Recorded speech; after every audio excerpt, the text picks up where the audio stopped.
स्वतंत्र आरक्षणाचा GR काढा, समांतर आरक्षण रद्द करा, नाहीतर आम्ही कुठल्याही परिस्थितीत रस्त्यावरनं उठणार नाही. समाजाच्या प्रवाहामध्ये जर आरक्षण द्यायचं असेल, योजनेमध्ये द्यायचं असेल तर ते 5% स्वतंत्र दिलं पाहिजे. मात्र या सामाजिक न्याय विभागाला सामाजिक न्याय म्हणायचं का, हा आमचा सध्या सवाल आहे. हजारो राज्यभरातले पोरं आज बाहेर आहेत. 91% असलेला, 90% असलेला आणि एसीत बसून झोपा काढतात साहेब, यांना नाही कळत.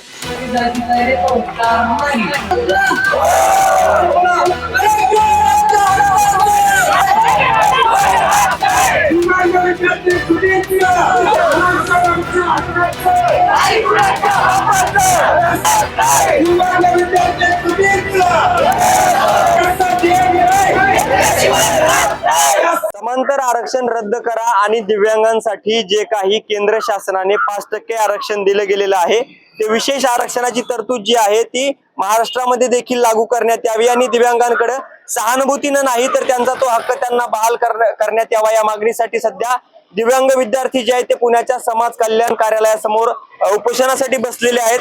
आपल्यासोबत विद्यार्थी आहेत, त्यांच्याशी बोलूया. गौरव, नेमकं काय सांगाल, हा काय प्रकार आहे आणि ही मागणी का आता का घेत आहे तुम्ही? मुळात सामाजिक न्याय विभागानं दिव्यांग विद्यार्थ्यांवरती अन्याय केलाय. तो असा केलाय की समांतर आरक्षण वसतिगृहांमध्ये लागू केलंय. मुळात काय आहे, समांतर आरक्षण म्हणजे कॅटेगरी वाईज, ओबीसीतनं 5% दिव्यांगांना, एसीतनं दिव्यांगांना 5%. यामुळे प्रॉब्लेम काय झालाय की कॅटेगरी वाईज जे डिवायडेशन केलेलं आहे त्यामुळे एका कॅटेगरीच्या एका वसतिगृहामध्ये जागा असतात 3 ते 4 आणि त्या 3 ते 4 जागांमध्ये 5% आरक्षण लागूच शकत नाही. आणि पर्सन विथ डिसेबिलिटी 2016चा कायदा आहे केंद्र सरकारचा, तो असं सांगतो की दिव्यांगांना कुठलीच जात नसते. दिव्यांग हा सामाजिक प्रवर्ग आहे, त्यामुळे त्याला समाजाच्या प्रवाहामध्ये जर आरक्षण द्यायचं असेल, योजनेमध्ये द्यायचं असेल तर ते 5% स्वतंत्र दिलं पाहिजे. मात्र या सामाजिक न्याय विभागाला सामाजिक न्याय म्हणायचं का, हा आमचा सध्या सवाल आहे. कारण अशा पद्धतीचा या ठिकाणी त्यांनी नियम लादून आमचे हजारो राज्यभरातले पोरं आज बाहेर आहेत. 91% असलेला, 90% असलेला आणि एसीत बसून झोपा काढतात साहेब, यांना नाही कळत. म्हणून आमची मागणी आहे, जर हे मान्य करा, स्वतंत्र आरक्षणाचा GR काढा, समांतर आरक्षण रद्द करा, नाहीतर आम्ही कुठल्याही परिस्थितीत रस्त्यावरनं उठणार नाही, आमचा निर्धार आहे. जर बघितलं तर महाराष्ट्रभरामध्ये हजारोंच्या संख्येने जे आहे ते दिव्यांग विद्यार्थी शिक्षणासाठी या वसतिगृहांची त्यांना मदत होत असते. परंतु सध्या नवीन वर्ष चालू होत आहे ज्यामध्ये आता ऍडमिशन प्रोसेस कंप्लीट होईल आणि त्यानंतर या सगळ्या विद्यार्थ्यांना ऍडमिशन मिळेल. परंतु सध्या जे आहे ते यावरती कुठलाच निर्णय झालेला नाही. 2025 पासून तुम्ही निवेदन देताय, फॉलोअप सुरू आहे. नेमकं काय प्रशासनाकडून आज काय सांगण्यात आलंय? करू आपण आहोत आम्ही असं छान सोफिस्टिकेटेड गोड ते बोलण्याचा प्रयत्न करतायत साहेब. वर्षभर आलोय पण कुठल्या गाडीने नाही, घोड्याने नाही. यांच्याकडे मंत्र्यांकडे गाडी घोडा आहे. त्या संजय शिरसाटांना काल मी 127 कॉल केले, 127 माणसाला फोन उचलायला वेळ नाही. सामाजिक न्याय विभागाच्या आयुक्तांना आम्ही भेटलो, त्यांनाही आमच्याशी सकारात्मक बोलायचं नाहीये. आज सकाळपासून आम्ही इथे बसलेलो आहोत. आम्ही चर्चा करतात, ते म्हणतात बघू मीटिंगला असं करू. यांना साहेब लाज वाटली पाहिजे की आमचा विद्यार्थी इथे येतो, कशा तळमळीत वातावरणात राहतो, त्याला त्याचं माहितीये. त्या वेदना कळायच्या असतील तर एसीच्या बाहेर जाऊन त्या वेदना भोगल्या पाहिजे साहेब, आमची मागणी आहे. ते असं करत नाही. म्हणून एक सांगतो की हा GR रद्द झाल्याशिवाय जीवाचं बरं वाईट झालं तरी चालेल, पण उठणार नाही. उपोषणाचा खरं तर यांनी इशारा दिलेला आहे.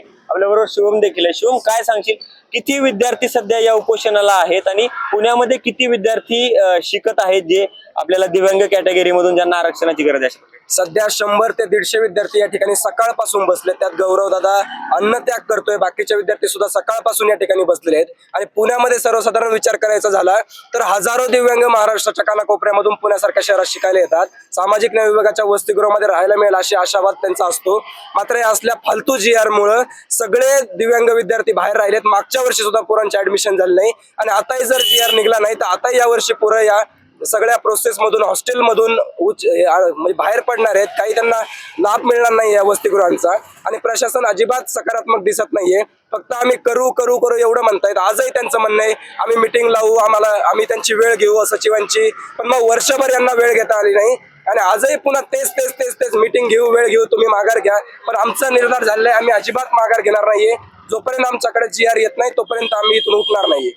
बरं, आता काय सध्या काय परिस्थिती आहे? ऍडमिशन घेत असतात विद्यार्थी, ही सगळी गोरगरिबांची विद्यार्थी ह्याची, शेतकऱ्यांची पोरं आहेत, गोरगरिबांची पोरं आहेत. या सगळ्यांचं आता भविष्य काय आहे एज्युकेशनच्या दृष्टीने, यांचा काय परिणाम होईल जर हे आरक्षण लवकर नाही लागू झालं? माझ्याकडे एक केस स्टडी होती साहेब. त्या एका माझ्या भगिनीला मागच्या वर्षी ऍडमिशन नाही भेटलं. घरचे म्हणले खर्च करू शकत नाही, तुझं लग्न लावून देतो.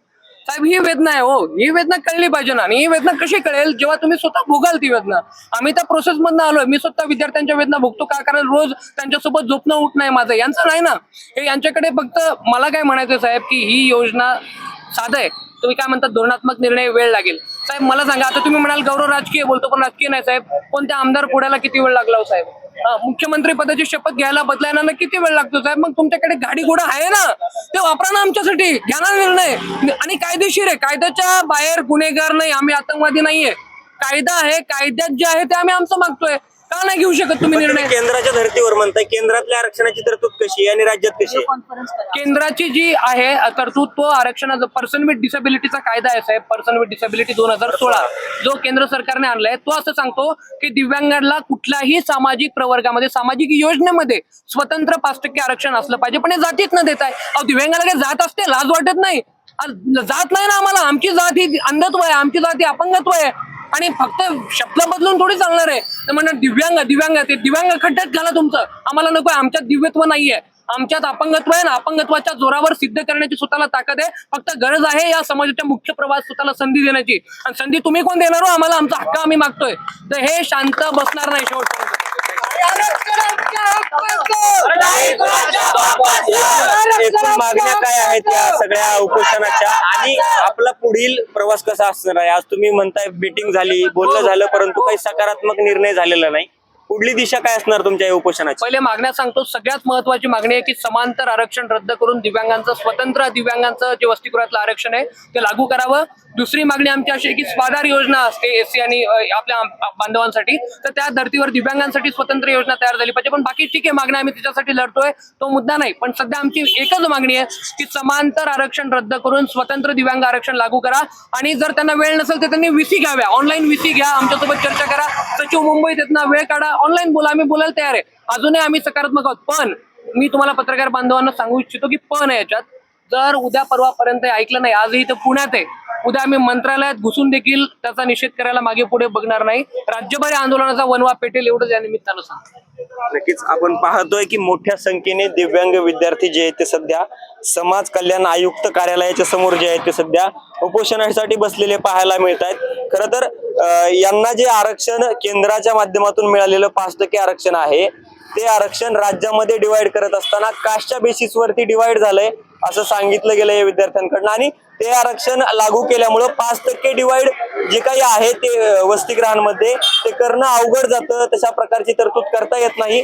म्हणून बऱ्याच विद्यार्थ्यांना जे आहे ते आपल्या शिक्षणासाठीचं जे काही वसतिगृह रिझर्वेशन आहे यापासून मुकावं लागत आहे. हे जर व्यवस्थित जर झालं तर आम्ही व्यवस्थितरित्या करू शकू अशा प्रकारचं, नाहीतर मंत्रालयात घुसण्याची तयारी देखील आमची आहे अशा प्रकारचा इशारा जे आहे या विद्यार्थ्यांनी दिलेला